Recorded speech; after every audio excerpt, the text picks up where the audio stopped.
ပွဲကစားချိန်40မိနစ်မှာမြန်မာအသင်းဖရီးကစ်ကန်ခွင့်ရရှိခဲ့ပါတယ်အဆိုပါဖရီးကစ်ကိုတီဟဆော်ကလှလှပပကန်သွင်းကမြန်မာအသင်းခြေပကိုပြန်လည်ရရှိခဲ့ပါတယ်ကျွန်တော်ဝီစီပုတ်ထားပြန်တီဟဆော်လက်ကန်ထားတယ်ဂိုးပြီခင်ဗျာလက်ရှိချိန်မှာတော့ရရှိလာတဲ့ပြည့်တဲ့မော်တွေကိုမမောင်လင်းမဲ့ကန်သွင်းနေတဲ့အနေအထားတစ်ခုကနေတီဟဆော်ကဂျာပြစ်ပြီးတော့ကန်သွားတဲ့အနေအထားတစ်ခုမှာမာအတင်လိုအပ်နေတဲ့ချစ်ပါကိုတော့ပွဲကစားချိန်40မိနစ်ကြောင်းပါပဲပြတဲ့မော်တိုက်ရိုက်ကန်သွင်းပြီးတော့တီဟဆော်ပြီးပေးနိုင်ခဲ့ပြီပဲဖြစ်ပါတယ်ကိုညင်စင်ဆိုရင်ကျွန်တော်တို့ကတော့ပထမပိုင်းမပြီးဆုံးခင်ပါပဲမာအတင်အနေနဲ့လိုအပ်နေတဲ့ချစ်ပါကိုကလပ်ပပပဲတူနိုင်ပြီပဲဖြစ်ပါတယ်ဟုတ်ပါတယ်တရားတော်တွင်းပြီးသွားတဲ့တွင်းကူကတကယ်ကိုအဆင်းမြင့်ပြီးတော့လှပတဲ့တွင်းကူတစ်ခုလို့ပြောရမှာဖြစ်ပါတယ်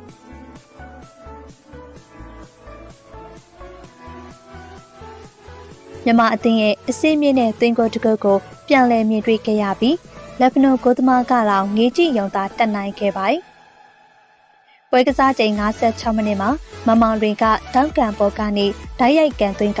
မြန်မာအသင်းပွဲကိုပြန်လည်ဦးဆောင်ခဲ့ပါတယ်။အောင်လည်း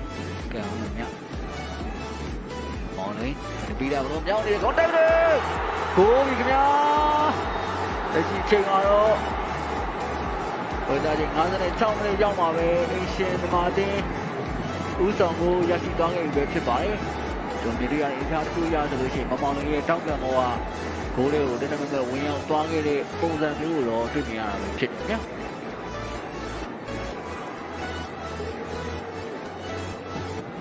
။ဆိုရင်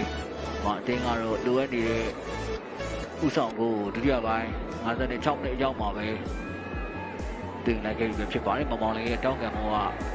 ဒါပိုင်းနဲ့ရှုပ်ရှက်ခတ်ပြီးတော့ဂိုးလေးကိုတနက်မဲ့ဝင်ရောက်သွား